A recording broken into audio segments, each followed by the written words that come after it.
Здравейте и добре дошли в моят YouTube канал. Благодаря ви, че гледате видеото. Надявам се да ви хареса и да се абонирате за канала ми. Днешното видео е свързано с последните покупки, които си взех от Douglas, като освен в това пликче имам и още няколко извън него, които не се събраха. Като отдавна не си бях купувала парфюми, понеже два от любимите ми аромата са на привършване, реших, че е време да си ги заредя отново. Също така си взех и два нови аромата, които искам да пробвам. Да не губим повече време и да започнем с разопаковането.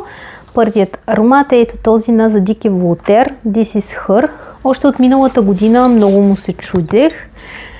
Всъщност и миналата година ми беше харесал, но тогава просто избрах да си взема ето този техен вариант, който тогава ми се стори доста по-приятен. Както виждате, съм го изхабила наполовина за една година, което показва, че наистина много го харесвам.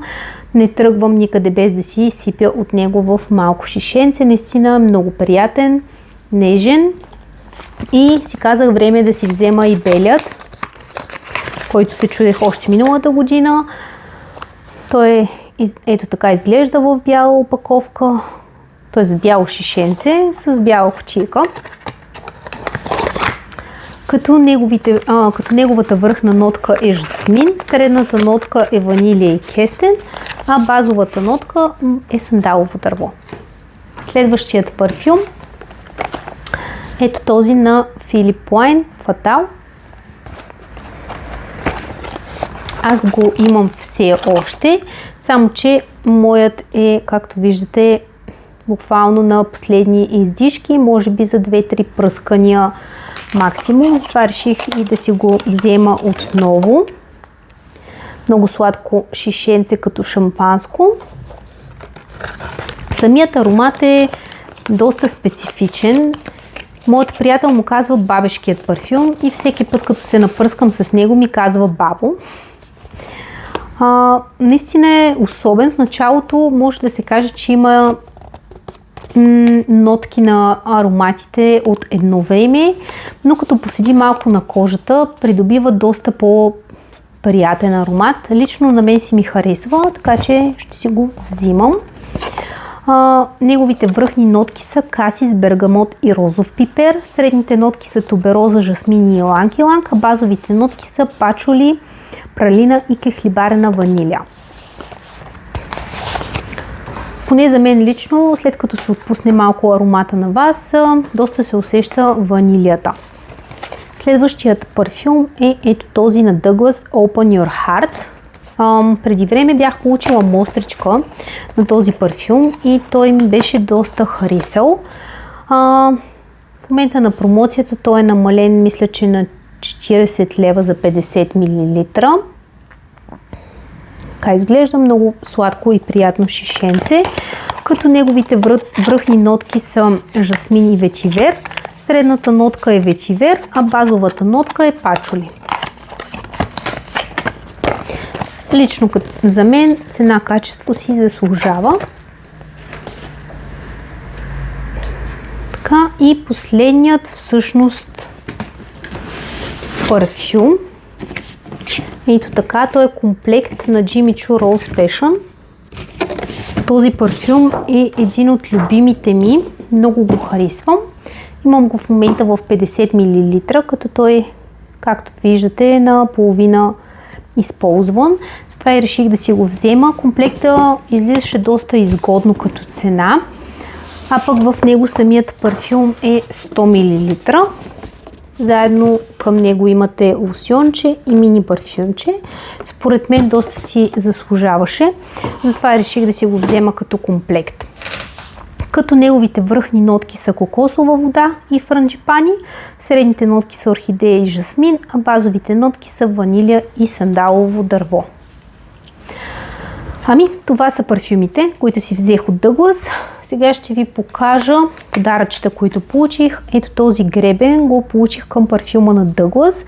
Мисля, че той е подарък към продукти на Douglas над определена стойност. Към парфюма на Philippe Plein също така получих ето този козметичен несесер, който е розов. Изглежда доста приятно, но е много тънък и също така се отваря супер малко. Така че не мисля, че това е най-удобният несесер за гримове. Ще помисля за какво бих могла да го ползвам, но за гримове определено не ми изглежда удобен вариант. Мисля, че миналата година, като излезе техният нов парфюм, този розовият, го даваха тогава за първи път този несесер като подарък, но в момента мисля, че за всички продукти на Филип Плейн биха ви го дали като подарък. Така, имам още няколко неща. Ето тази палитра на Revolution, която е с меченце. Всъщност я взех заради меченцето. Много харесвам меченце. Имам супер много плюшени мечета в къщи. Харесвам също така и палитрите на Revolution, затова и реших да си я закупя. Цветовете вътре са страхотни. Нямам търпение да я използвам. Имам също така и една бронзираща пудра, като тя е на Douglas. Супер голяма е, така че със сигурност би стигнала за много дълго време. Мирише на шоколад. Да, много приятно мирише на шоколад направо. Така изглежда. Доста е красива. Цената й беше към 20 и нещо лева, така че според мен си заслужава, като имам в предвид колко е много. И последните 3 неща всъщност са новите 3 спрейчета на Sol de Janeiro. Обожавам продуктите на Sol de Janeiro. Има супер много техни неща. Наистина са страхотни. Всяка година си взимам лимитираните им спрейчета, които пускат за лятото, тъй като са за кратък период от време, за няколко месеца, мисля, че или до изчерпване на количествата. Винаги са интересни и различни спрямо техните стандартни, които си имат целогодишно, затова и винаги гледам да си ги взема. Тази година ги бяха заредили в Douglas и също така са и на промоция, да, която все още мисля, че е налична. Едното спрейче е на цена 36 лева, което мисля, че е супер. За мен лично си заслужават и трите са много приятни, като това, което най-много харесвам е зеленото. Да, по принцип не знам защо очаквах, може би, че розовото ще ми е фаворит, но се оказа, че е зеленото. Сега ще ви кажа с какви нотки са и те. Розовичкото, което вижте колко красива опаковка има. Много приятно розово. Розовичкото е с връхни нотки портокалов цвят и кокосова вода. Средните нотки са цвете фламинго, бразилска граденя, венчилищчета от бяла роза, палмови листа и златист мускус.